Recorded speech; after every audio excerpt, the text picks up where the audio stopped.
Hey everyone. Great to see you all. Some familiar names and not so familiar names. I think we'll, just get started and let folks trickle in as they come. If we haven't met yet, my name is Hani. I'm a co-founder at Vieka, stepping in for Reem today on these sessions as she's traveling. I'll just do a brief introduction and then turn it over to Abe to dive into the details of today's workshop. Um, Abe, do you want to go to the next slide? So, well, a big shout Oh, out to Abe. You guys will hear a lot from him, but him and Taft are just essential partners to just about everything we do here from at Vieka. And I mean, whole session today, you'll get to hear his expertise. So I don't need to, you know, spend too much time on it other than we trust him with everything that we do. thanks, Henny. Um, in terms of what Vieka is, for those of you that might not be familiar or maybe didn't attend the previous events, we've built this global platform that started really as a community, but today we have a network of angel investors that sit at the core of everything we do.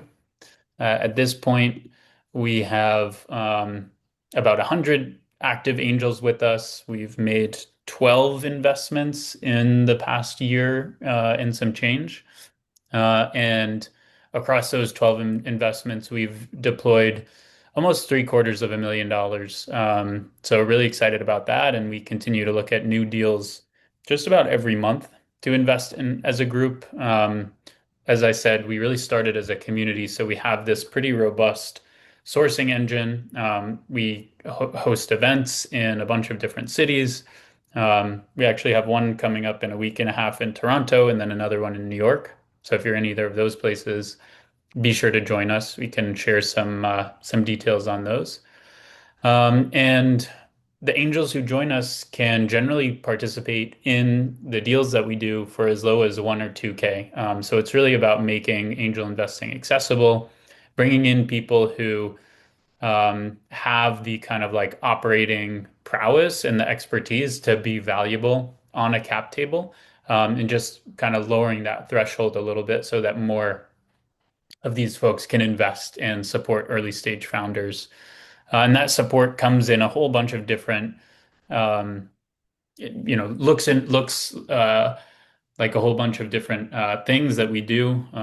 We can help with customer introductions, introductions to co or follow-on investors, and also through the events and the media that we put out, we have some great ways of just highlighting the work that founders in our portfolio are doing. Go to the next one, Abe. So we are really doing mostly early stage investment, pre-seed, seed, and we haven't done a Series A yet, but never say never.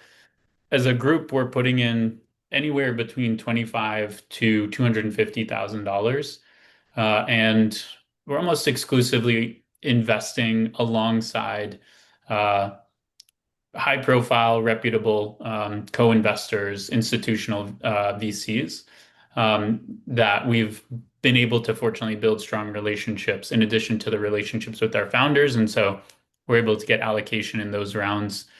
And we've been investing across sectors. So I think up to this point, we've done everything from fintech to cybersecurity to consumer wellness. So yeah, touched just about every sector, and we're open to anything. Really looking at the strength in the profile of the founders that we're backing and the composition of the investor base that's getting involved in the round. And yeah, I mean, with that, I think I'm gonna turn it over to Abe to kind of lead us through today's session around the angels and relationship with the portfolio company. But I'll be here throughout the session as well to jump in and answer questions about Viaca or how we work with the portfolio companies that we back. Thanks, Henny. And for those of you that tuned in, that didn't tune in last session, my name's Abe. I've been supporting Vieka for a number of years now. I think it's like too many to count at this point. But my practice is working with emerging growth stage companies and investors. On the company side, it's pretty much everything from inception to exit. And then on the investor side, it's fund formation through the deployment of capital. So kind of sitting at both sides of the table is helpful when we're kind of looking at these things from a practical perspective to know kind of, what's a good deal from both sides, what makes sense, what doesn't make sense. As part of my practice, it's setting up these kind of like SPV and angel networks, not just for Viaca, but for a lot of different kind of organizations and a lot of different sorts of groups that want to kind of come together to do something similar. And which is helpful because I've done some as little as like 10,000, 5,000 to 10,000, all the way up to like we're closing on one that's closer to about 20 to 25 million in late stage companies. And I think it's being able, like the important part is being able to kind of have a forward-looking approach so that way you're like these things all look the same, right? The whole idea is meant for it to be easy and streamlined and straightforward for you as investors, regardless of whatever stage the company is in. If you tuned in last session, we kind of worked through what what it means as you enter into an SPV, kind of what it looks like, how the investment works, how the waterfalls work, what kind of some of the early, like you as an investor, your early entrance considerations should be. We'll touch a little bit on that stuff this time too. So there will be a little bit of overlap just given the the correlation between the two. But this session is really focused on being a little more forward looking. So kind of now that you're in, you've invested and then the SPV's invested in the portfolio company, it's understanding your legal role after the investment, what kind of your practical role after the investment would be, boundaries within the SPV, uh, kind of the interaction with the lead and the interaction with the portfolio company, because kind of you're getting like a piece of a piece. And then how to add value without creating liability.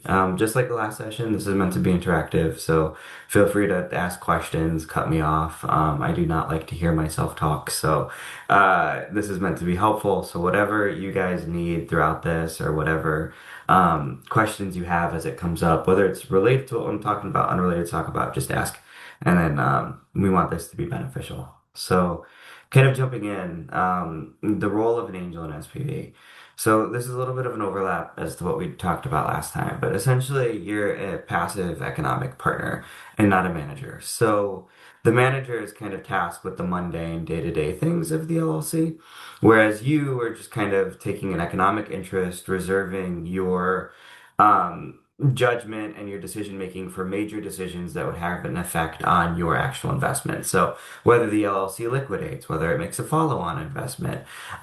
So your decisions are reserved for what makes sense for you guys to make as passive economic investors, whereas the manager is tasked with making bigger decisions. This is a little different than how it would be if you invested directly in a portfolio company, because then you'd be managing your own investment and really only called upon if the actual portfolio company asks for you to make a decision. So you have it's essentially structured to where you have the same level of control and decision making, but again, it's like you have a portion of a portion. So it all feeds up. I think one of the important things is that because of that, you have no authority to bind the SPV or make decisions on behalf of the SPV in the SPV's name. So a lot of times with angel networks and angel investors, you have access to a network or partnerships or these really good deals. And I think that's why early stage companies love getting checks from really good angel investor networks, because each one of you, instead of being one name on a cap table, you're one name on a cap table that's made up of like 30 really good folks. And each one of you have, interactions, you have your own relationships, you have companies that you run or you operate that can all add value to the SPV. And I think one of the important things is that it's to kind of understand the line there is that you can make those introductions, you can kind of facilitate those relationships, but at the end of the day, you don't have the ability to kind of sign the SPV up for something. So let's say Hanny's a angel investor in the SPV, and he's like, "Hey, I run Viaca. We have this really cool program. I'd love for you to be a part of it. It makes sense." everybody says yes, and then Hanny signs off on behalf of the SPV. So those are the kinds of decisions that, is where the benefit of being part of an SPV for both the portfolio company and the other investors lie, but where the line is drawn to where you want to make sure that you are, you have clear boundaries between kind of like what your role is outside and how that's interacting within. Um, so that's kind of where it goes to like the lead, the manager will control the investment decisions and interactions. So usually it all just again filters up. I would say, hey, in this instance, I'm the manager, and he would say, hey, I have the ability to really get this portfolio company with a good deal with either Carta or something through my relationships. Is that something that we can facilitate and explore? Then me as the manager will kind of facilitate those introductions, kind of make it happen. It's pretty like the barrier is pretty low because it's just like an email or two to get it set up. But then that's where it runs, and then the manager would sign off on it if there's anything that comes up. So I think that's usually the bright line is that even though you're a part of it, you're part of a greater whole, and you want to make sure that you are not kind of acting on behalf of the SPV without proper authority, which is usually through the manager. So then again, there's a benefit to also not being a manager because then you don't have the risks of being a manager. So as members of an LLC with a passive economic interest, you don't have any fiduciary duties to other investors. There's restrictions there, but generally fiduciary duties involve the fiduciary duty of like good faith and fair dealing, which kind of is implicit non-competition and non-solicitation. So that what that does is that it doesn't, so let's say if we're vetting two companies, it doesn't prevent you investing in both companies, even though both companies may be competitive to one another. And that you as an angel investor is huge because you want to be able to make the decision as to where you invest, how you invest, who you invest with, and you don't want to have to kind of vet your next investment decision on against like other investment decisions that you've made in the past. So this opens up your freedom. It does kind of give you, it restricts your control over voting in limited circumstances, exit, or governance. And that's usually on at the portfolio level company. So as part of a piece, you are kind of a part of a collective voice that is the SPV, and then that decision goes up. Again, I think it's pretty limited because again, the SPVs are usually holding minority stakes in the cap table and probably don't have enough weight to swing a decision at the actual portfolio company level.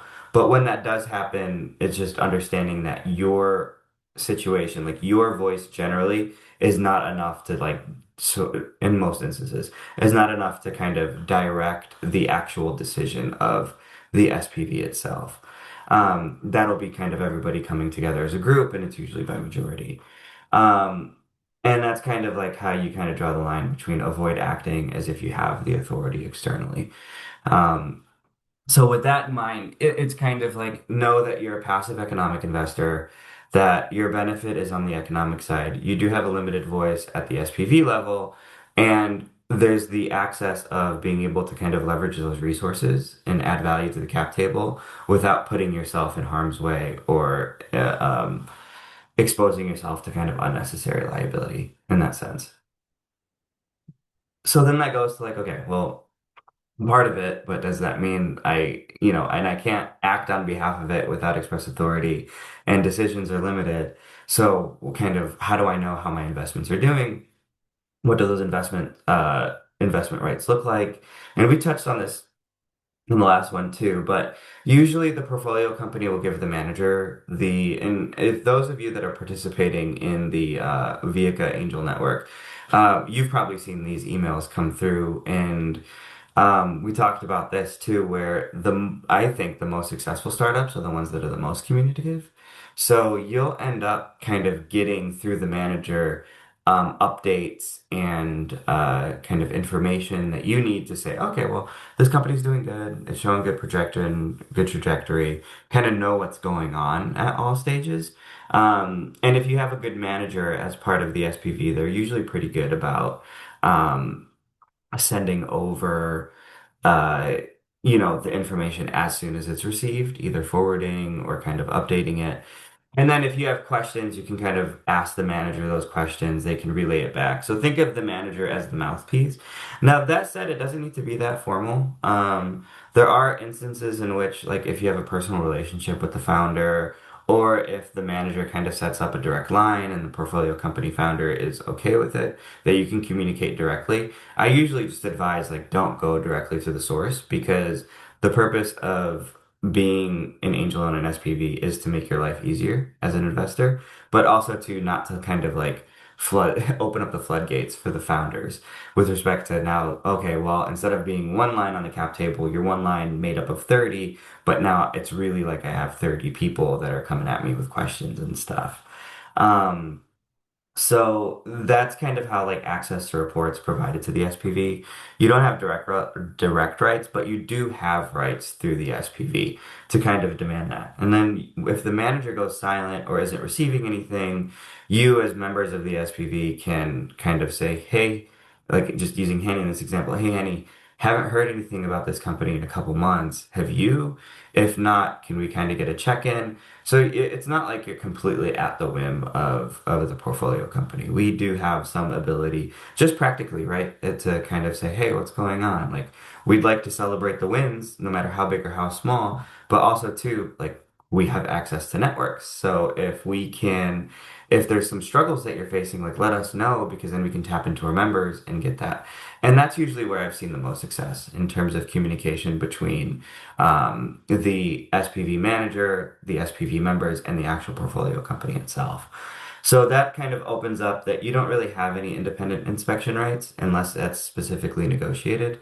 And this is pretty common, right? Like you don't have the right to kind of demand books and records directly from the portfolio company.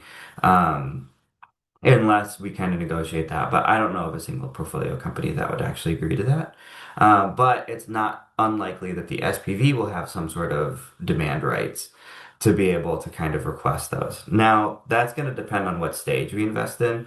A lot of these early stages are, safes, series seeds. So that's going to kind of depend on the transaction documents, which is vetted as part of the onboarding process. But in the later stages, you kind of see more robust inspection information, right? So like to Hanny's point, when we do get to investing in Series A's and when we do get to the point where our current portfolio companies start raising for their Series A, that's something that would be negotiated and kind of discussed on behalf of the SPV. So then that kind of goes to how do you interact with the founders. And then what was mentioned is that's through the manager, or that'll be through, like if you have a relationship with the founder and they're fine with it, they'll talk about it. Because I think the overall goal of the SPV is to add value without adding cap table burden. So with the manager kind of acting as the mouthpiece or the filter there. So again, this is more practical than it is legal. And it's mostly just, kind of understanding that the idea is to be helpful, to give access to a network to help the SPV grow or to help the portfolio company grow and scale without kind of adding these administrative burdens. So usually you kind of go to the manager and say, hey, I have these great opportunities that I think would be awesome for this founder. Instead of me just working through you, are you okay connecting us and then kind of working through it that way? And again, that's kind of to the backdrop of understanding kind of where the limitations are, right? You kind of get it all the way to the finish line, but let the manager sign the document. You don't sign the document. Um, and things like that. And your manager should be able to help you through each of those processes and kind of be clear. Or like me with legal, I'm answering these questions all the time. It's like, hey, I got these really good, like, what are the boundaries, right? When should I sign? When should I not sign? When should I do this? When should I do that? And it's nothing more than just like an email or two to clarify it. So it's not like, oh, there's this really thick playbook that anytime you have a thought about your idea, it's like, oh, I gotta go flip through the playbook. Usually it's just asking the question and you'll get a pretty direct answer pretty quick. Um, so that kind of goes to direct outreach is acceptable but should be coordinated. And again, the goal is for everything to kind of be targeted to like an overall benefit. And that's where the coordination matters because most of the time, at least with the Viaca network, like Hanny or somebody on the Viaca team has a direct relationship with the founders. And it's usually established well before the SPV decides to make its investment. So we can leverage those personal relationships for kind of better and more meaningful coordinated outreach between the SPV members. And then on the flip side too, like as an angel, when you're vetting these deals, you're usually looking at it in terms of like what resonates with me, right? And or do I have a personal relationship either with the company or with the mission that they're going after or with their business model or hey, I think that I can take this one step further because like I'm in legal and this is a legal AI tech company and I know that I can leverage my relationships and things like that. So as long as it's coordinated, I've never really seen a situation in which it's been like, no, you can't make those introductions or no, you can't have those benefits. And it's actually the opposite. I oftentimes see that the founders that I work with reach out to their angel network investors for help before they do their institutional investors, just because of it's like a volume thing, where they say, "Hey, you have 30 people. Do any of you people like go to market experts, or do any of yours have relationships with X, Y, and Z? And I would love to kind of meet them." And then it's oftentimes like in reverse, where it's not the members of the SPV that are reaching out, it's the founders that are reaching out to the members of the SPV, which I think is like the benefit of um, being part of like a really good and active network.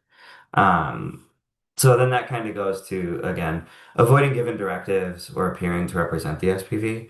Um, I'll touch more on this later too, but it's kind of when you're interacting with the founder, you're doing it more on your personal, as a like your personal representation, not on behalf of the SPV, and that helps you limit liability, right? It's like, yes, I've invested, yes, I'm a part of this network, but I am giving you these introductions and I'm benefiting not on behalf of the SPV. It's just me, Abe, trying to be helpful to you as the founder. So board seats and observer rights.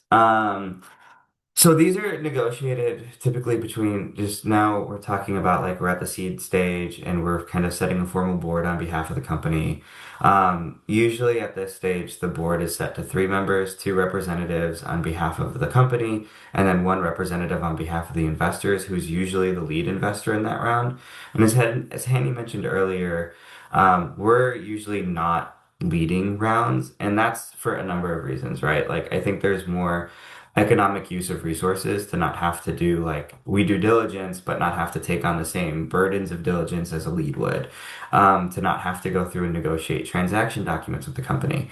All this stuff is pretty market and standard, but I think there's also too a cadence of being able to say, hey, we're co-investing alongside, this reputable VC. Or this reputable other angel network. And we're kind of doing these co-investments. So usually these board seats and observer rights are reserved for those kind of investors that are writing the bigger checks and things like that.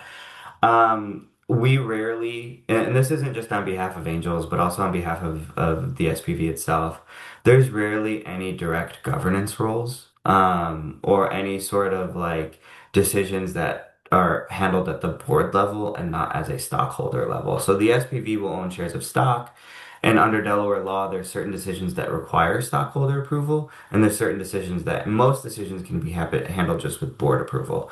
So the SPV itself will only get those decisions that require stockholder approval, and those are limited as it is. So we're very rarely kind of like affecting decisions that have an impact as a whole.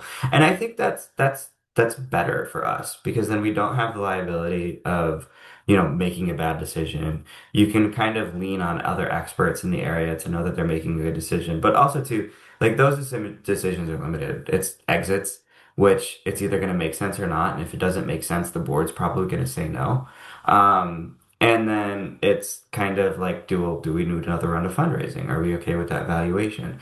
And again, those are things that like for it to get to us, the board would have had to say yes already. So then we're kind of always just piggybacking off of good strategic decision makers who are making good strategic decisions. We're vetting those ourselves and we're poking at it where it needs to, but 9 times out of 10, like the decision's just fine. Actually, like, 9.9 times out of 10, the decisions are just fine. I've personally never seen an instance in which we weren't happy to kind of be dragged along into decisions that were approved by the board and like major stockholders. If we do get observer rights, we have to respect confidentiality and boundaries. So those observer rights are typically, well, we get to either sit in on board meetings or we get the board materials as they're presented. So whether that's annual budgets, forecasts, pitch decks, things like that, then we get that. But those are all bound by confidentiality provisions. So you can't go and share those around. Whether, intentionally or unintentionally, and, breaching those confidentiality provisions can kind of carry some pretty heavy consequences.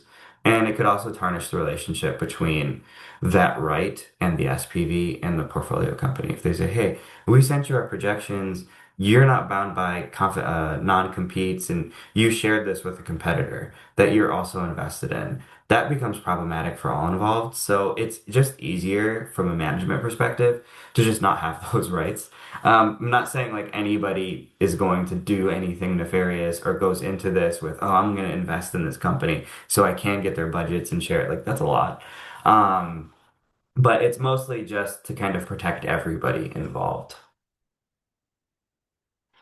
So this is kind of where we do get, and we do have some success, right? Pro rata and follow-on investments. So the rights are usually held at the SPV level and not the individual language. I know Viaca's standard operating agreement allows for like pro rata participation rights in any sorts of additional investments that the SPV will make. Historically, and I think Handy, we've been through this like once or twice, but whenever we've invested once and then we've invested again. Given the investor pool that we have and how it affects the cap table, we usually just spin up a new SPV and then we offer existing investors either no fees or some sort of preferential rights. And that's to kind of limit the burden on the angel investors of not being, okay, well, I'll be diluted or I'll be required to invest again.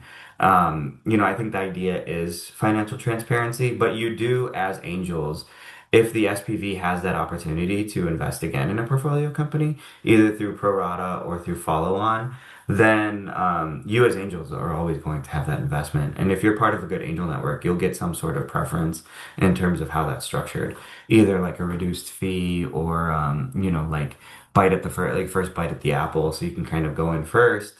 Um, and that's usually coordinated by the lead or the manager. So it's usually so in this case, it's Viaca would kind of get the opportunity. It would reach out to the existing angels, and then say, hey, we have the opportunity to kind of invest again in this portfolio company.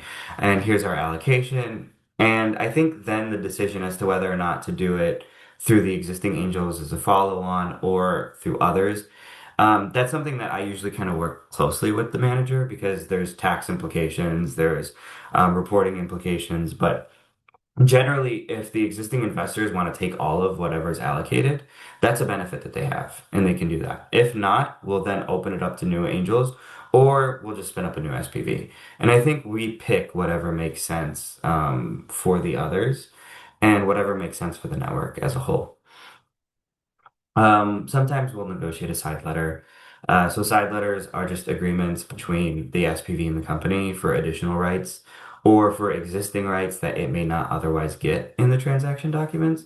Um, I've had success negotiating side letters for things. And Hanny and I have both had success negotiating side letters for pretty like customary rights that the portfolio company may not want to give to every investor, but still wants to keep us engaged, still wants to keep us involved. So maybe they'll grant us information rights, for example, even if we're not entitled to those rights as a stockholder. So, I think that's one of the benefits of being part of a good angel network is that the ability for us to ask for the side letters becomes pretty easy. But we usually only want them in rare cases. So we'll usually only want them in situations in which, okay, this company's like starting to take off, or we've had, this founder itself may not be the most communicative. So we may want information rights. We may want other sorts of like customary rights, or we want the pro rata. So that way we can kind of continue on. So there are certain kind of like specifics. We just kind of look at this on a case by case basis because at the same time too, again, we don't want to be burdensome. We don't want to like stack their requirements unless we actually want it.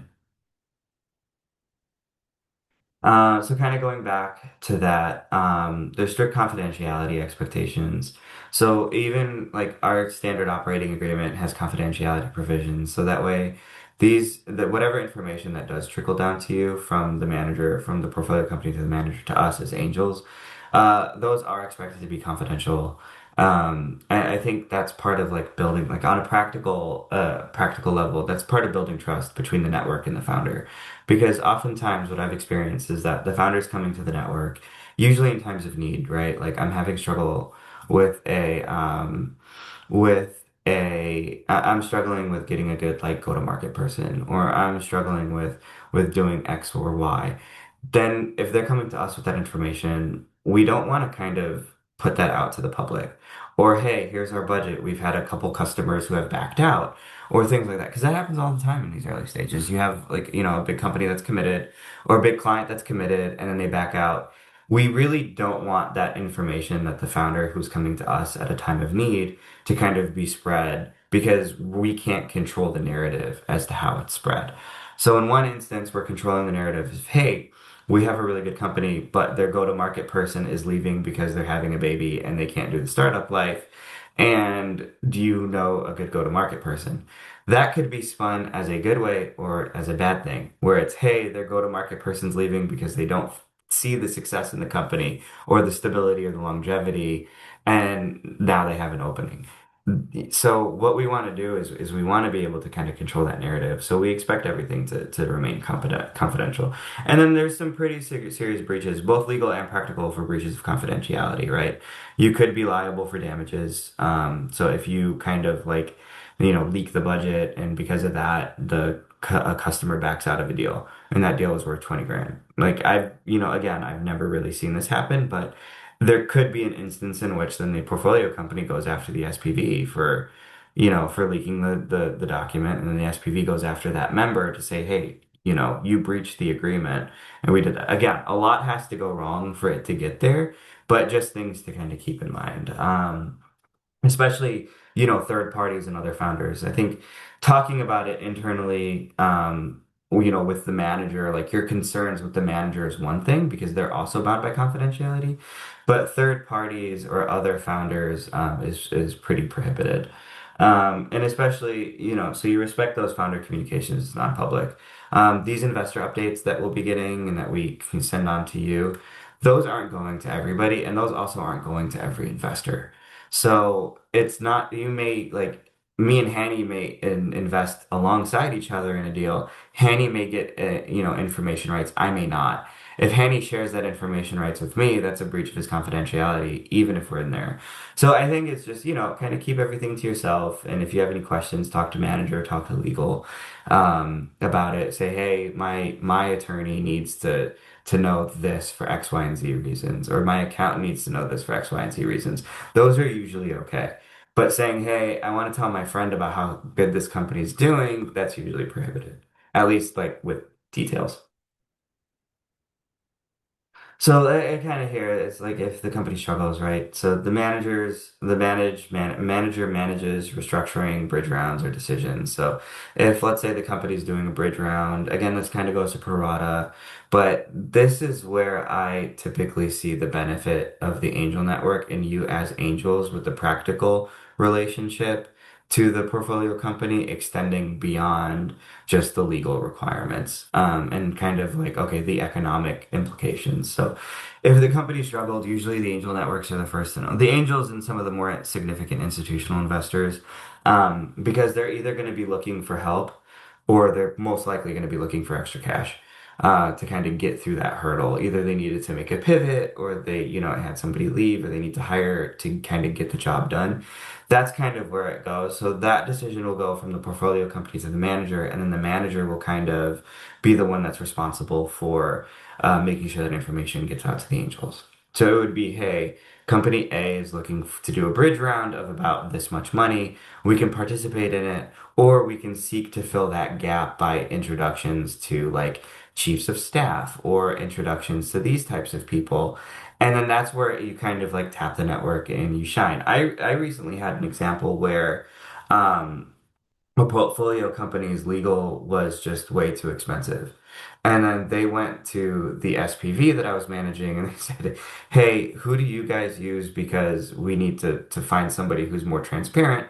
And then they, reached out to me, and then we were able to kind of just avoid a bridge round by cutting legal costs, and by just kind of deferring fees and stuff. And I thought that was a really good example of where it was like crisis averted, everything was confidential, company was struggling, but then was kind of able to get over the hump just by leveraging its resources that it had on hand. Um, so to that end, like angels typically have no direct control or intervention rights, where they, even as we're getting these informations, right? Let's say a company that we're investing in, we invested in day one and it was doing A, and then it's making a pivot and it's doing B.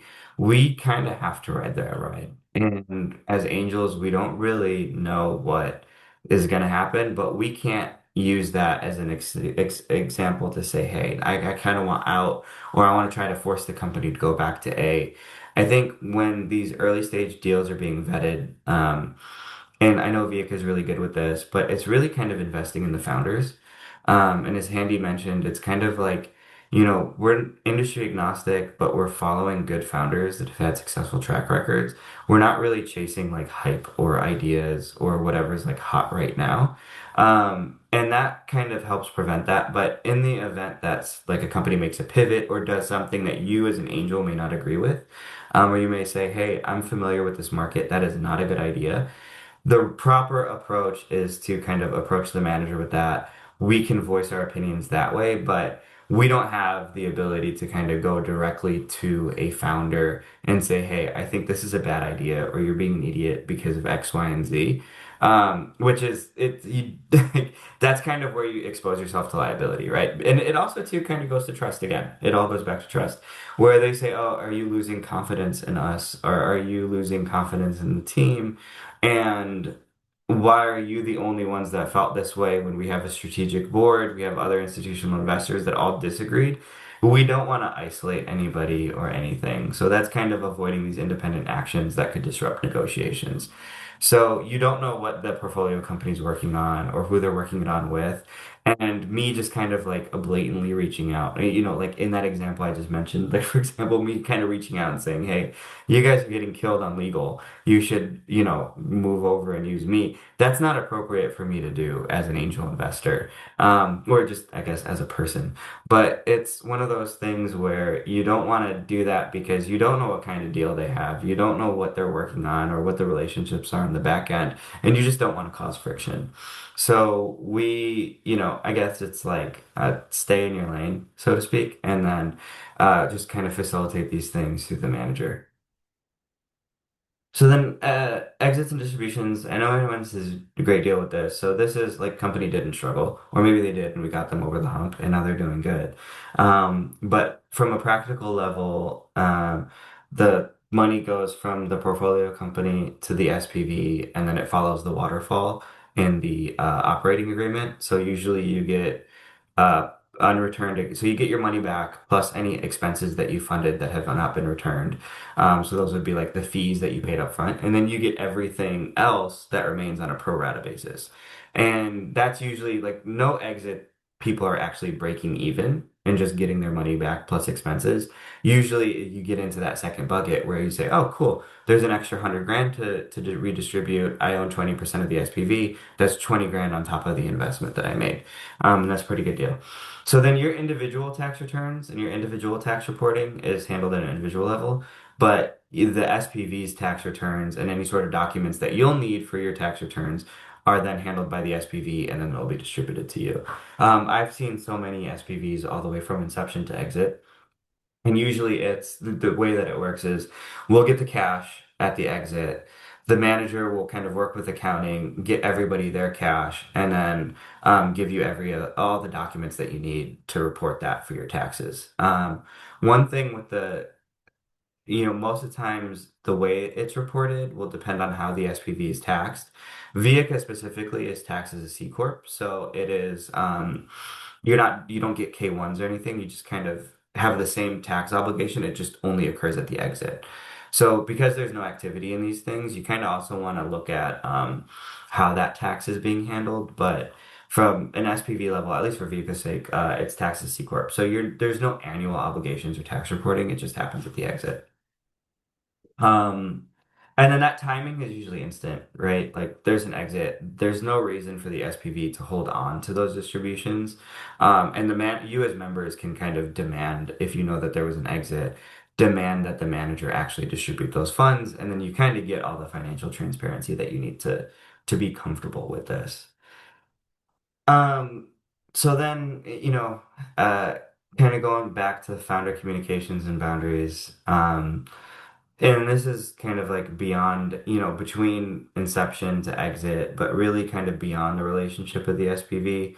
At least with Viaca, like I personally, and Haney knows everybody. Personally, I know some of these folks before we invest in them, and before we kind of have these. And there's relationships that you have, and I think it kind of goes back to the central tenet of being clear that you're acting on behalf of yourself, not on behalf of the SPV. So if that founder, like if you guys grew up together, right? If you introduce them to the network, you can't say, "Oh, well, we can't be friends anymore because now I've invested through this SPV and you can't tell me about what's going on." I think it's just kind of remembering those boundaries. But then that also kind of goes into not pressuring for inside information, right? Like, hey, tell me first before you tell the SPV that you're going to raise a round because I want to try to circumvent the SPV or I'll invest directly. If you're part of a good angel network, you're going to have flexibility to do whatever you want. And I think it's any sorts of actions that could have detrimental effects both on the SPV or on the portfolio company, you just got to kind of be aware of. And I usually say it's a gut check, right? And if it feels wrong, it probably is wrong. Or if it doesn't feel right, it probably isn't right. Um, and like we're all adults and we all kind of know what we're working on and what's going on. So, I've never really had either of these, like avoid creating side channel obligations where it's like, hey, if you let me know, I'll make sure the SPV invests an additional 15 grand and I'll, work on that and you give me a fee for doing that or something along those lines. So I've rarely ever had those happen. I think we're all responsible adults, but I think most importantly, we're all like worried about protecting our investments, but also ourselves. And these are really the two areas in which most of that liability is created. Um, so to kind of dig into that a little bit more, liabilities arises when you act as an agent as an SPV without authority. So if I say, hey, use my name in Carta and you can get a discount, but I have to sign the document that does that, right? Like maybe the SPV doesn't need Carta. Like, why are you signing it up for a financial obligation just to help your own benefit? So that's the easiest thing to avoid. I mean, all these things are really easy to avoid, right? Like interfering with company operations or deals. Let's say if again, I'm just using Card as an example, but you have a relationship with another equity management platform and you know that the SPV is joining Carta and you say, no, no, no, let's break that deal. Let's go use this one and it doesn't make sense. Or, those are you're always able to explore all of these other opportunities that you have. You just have to do so through the manager and you have to do so in a proper way. Um, so that's providing advice that is relied upon as a fiduciary. So that's kind of like providing confidential information or, acting as an agent with respect to subject matter that's not properly authorized. Selective disclosure and misuse of confidential information, right? Like providing budgets to competitors, or any sort of like plans or customer engagements or pricing, and interfering with company operations or deals. So these are the like I guess in the world of possibility, these are probably the most common, but they're all still pretty relatively uncommon. So then kind of going to how angels can add value safely. At least in Hanny, you've probably seen this more than I have, but in these like investor updates that we get, I always suggest to founders to include like a list of needs and asks. And as they go out, like it's, you know, to lean on these resources and to kind of include that. And usually that information, at least in the angel groups, goes back to the angels that get it. And I think that's where it's like the manager says, hey, and I know we experienced one that was like super popular with one of our portfolio companies with like introductions to people. And I remember like a spreadsheet was circulated and like overnight it got like 50 new introductions to people that this portfolio founder hadn't met. So I think it's when the ask is being facilitated by the manager, then that's kind of where it's like, okay, I'm being called to action. I'm given that quote unquote authority to do what I want to do. So then those are the introductions that you make. And I'm pretty sure everybody's happy with like these warm introductions generally outside of it. But it's always, I think, welcomed in a more favorable light when it's in direct response to an ask. Um, and then, providing strategic advice when requested, signaling support without overstepping. So that's saying, hey, I see in their investor update, or I see based on their posts, or I've seen through the information that we've gotten that they're struggling with X, Y, and Z. I'm actually doing X, Y, and Z. I can help with that. And then can you facilitate an intro? So that's kind of where you can be supportive. And then, defer to the manager and defer to legal on anything that you think is sensitive.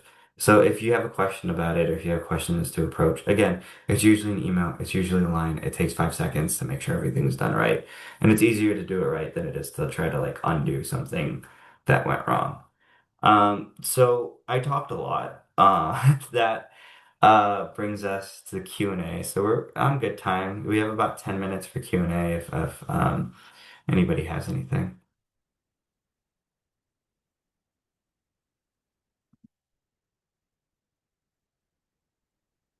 Cool.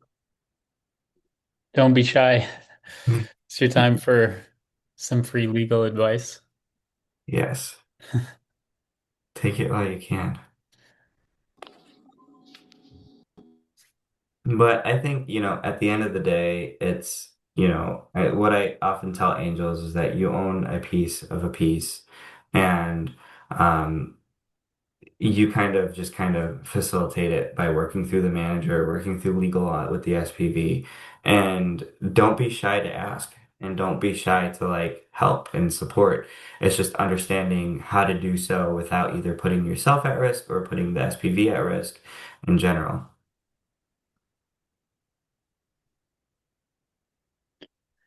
One So that's, question in the yeah. chat, um, Abe, which maybe we can both or multiple Yeah. people can weigh in on, but how involved should we be and what is the best way to maximize our return?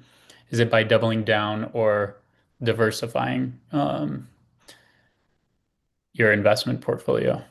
Yeah, I think you kind of see this, and I'd love to hear your thoughts on it too. But from my perspective, it's to be helpful when asked is how you kind of maximize your return, right? Because your return is directly tied to the SP to the portfolio company's success. And if you can do that by, making those warm introductions when asked or facilitating relationships when required, like that's the best way. Um, so, sometimes you can throw money at a problem like doubling down and it'll go away, but oftentimes at this stage, unless we're putting in tons of money, it usually doesn't. And, diversifying your own investments is like good from a strategy perspective, but I don't think it necessarily is going to assist like maximizing your return on an SPV or portfolio company to portfolio company basis. Yeah, I think the couple of things that I would add are how involved, like, Abe, you're totally right. Kind of respond to the asks when you can be helpful.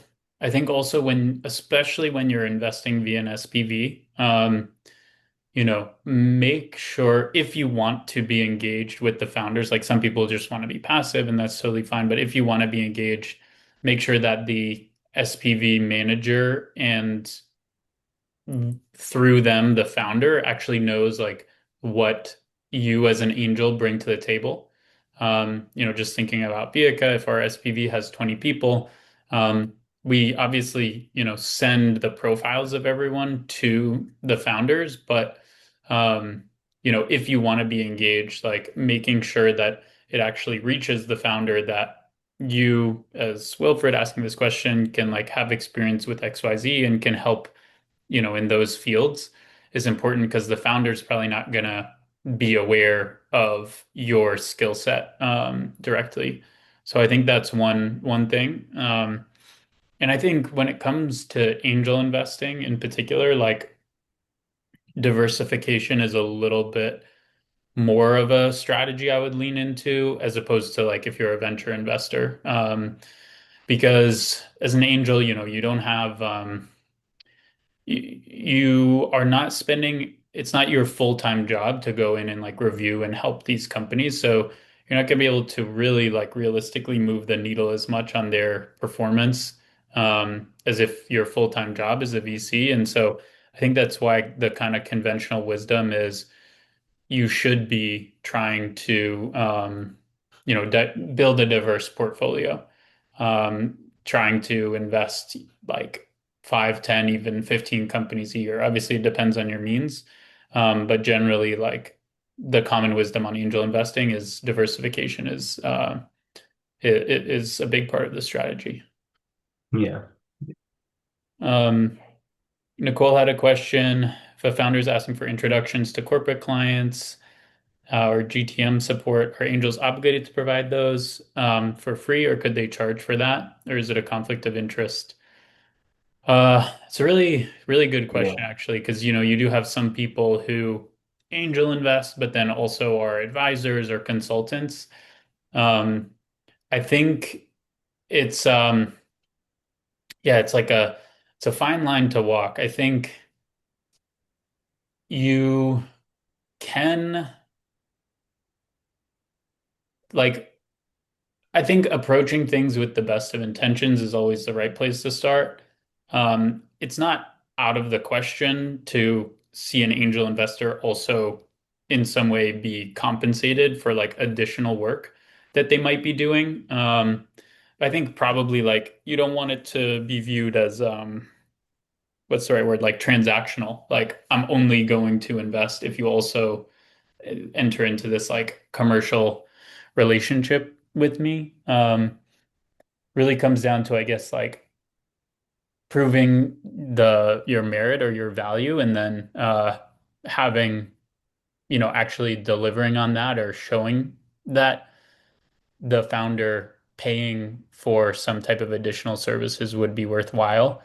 Like it's not unheard of for somebody who is an angel investor in a company's pre-seed round to eventually get hired by that company for whatever reason. Um, so yeah, I think just like approaching it with integrity and definitely not transactionally is the best way to go about it. I don't know that it's like purely conflict of interest just because it does happen. I don't know, Abe, if there's any like legal ramifications, but this is kind of me theorizing on like more the morality or like Yeah. what's right Yeah. about it. I think it's like if the SPV is going to get fees for doing this, it does raise like more concerns in terms of the SPV as opposed like both practically how it's viewed as Hanny you mentioned, where it's like transactional, like, oh, well, we're going to tie it directly to this, otherwise we're not going to make introductions. I think what helps angel networks win deals is by having that network that you can rely on. Now, I think that kind of goes back to the division between like your role as a member in an SPV and you as just a person who has introductions, right? Like if you end up like introducing them to investors or whatever it may be and you work out an individual deal, then like you don't have those fiduciary duties as passive income and passive investors. So it's not like it has to either go through the SPV or it can go through you yourself. And I also think you as an angel participating in a good network, it works both ways. It also opens up your ability to kind of have access to new asks and new companies by you kind of like paying for it through the investment. So I typically never see those deals go through the SPV itself unless it's like a very targeted mission focused sort of SPV that is being brought on it like at the same time. Like that's a deal point, right? It's we will cut you a check for this much money and we will also enter into a commercial agreement that will outline X, Y, and Z. And that's kind of the deal from the start. I rarely ever see it being beneficial as a deal that comes up later.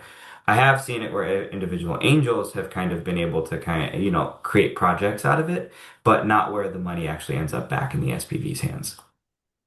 Yeah, yeah, for sure. And I think also the other thing that's worth mentioning is the kind of like volume of help and introductions in this case is like if you're an angel, I don't think any founder, unless you're really putting a big amount of that company, like no founder is expecting a single angel inside of an SPV to come and make like 50 introductions, for them.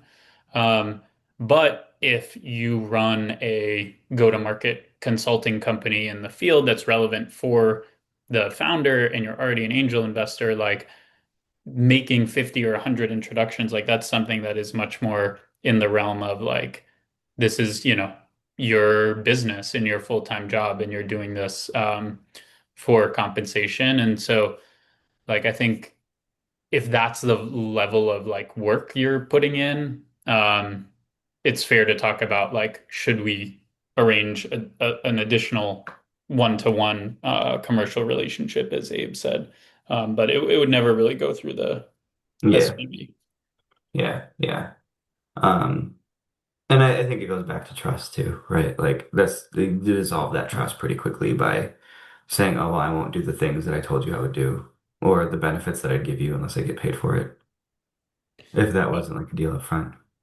One, I want to with make sure we have time. This other question from Wilfred is like terms that we should 100% always say no to in a term sheet that are red flags or compromise the position as an angel, and um, on the flip side, like terms to always make sure that are present. I mean, I'd say from my perspective, most like 90% of the deals that we do as angels are pretty standard. Like it's called standard YC safe, which is copy and paste from like almost all other deals that you would be doing um, in other similar stage companies. And so, not that it's a total red flag when it's not like that, but deviations from that norm are like the only like talking about what should always be present.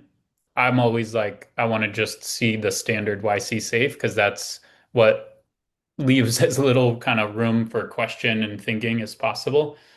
Not to say the deviations are red flags, but that's kind of always like just the easiest thing to deal with.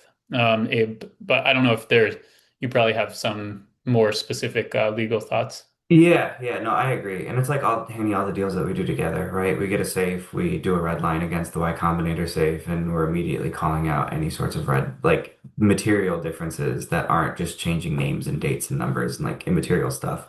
And I think when we get into like the more significant rounds, right? For like seed rounds, it's any sort of like pay to play that requires then forced redemption. So oftentimes, those would say, and I see these more in like med tech deals where they'll say, well, after we do an animal study or a first in human, then you have to, re-up a 100% of your initial investment, or else your preferred stock will get converted to common stock, or the company can buy you out, or other investors can redeem you. Those types of things that have like punitive measures for not being a continuous investor that then trickle onto the SPV are usually red flags for me. From an SPV perspective. When I represent institutional investors, it's a little different because we kind of are negotiating for those so that we can continuously increase our position, and then kind of buy out those and kind of rid the cap table of dead weight when they don't. But from an SPV perspective, anything that would affect us from like holding the equity long term through to exit, or that kind of has continuous requirements on us, like financial burdens on us, because then that all kind of gets passed down to the Angels, which that's not, unless they signed up for that deal, that's usually not a deal that anyone will sign up for. Cool. Abe, thanks so much. We've got this all recorded, so we'll share it with everyone who signed up. And yeah, looking forward to seeing you next time. If anyone here is interested in learning more about our syndicate in particular, or just chatting further about these topics, feel free to reach out to Abe and myself. Thanks, Cool. everyone. Thanks for the time. See Have you, a good day, Henry. everyone. Bye. Thank you.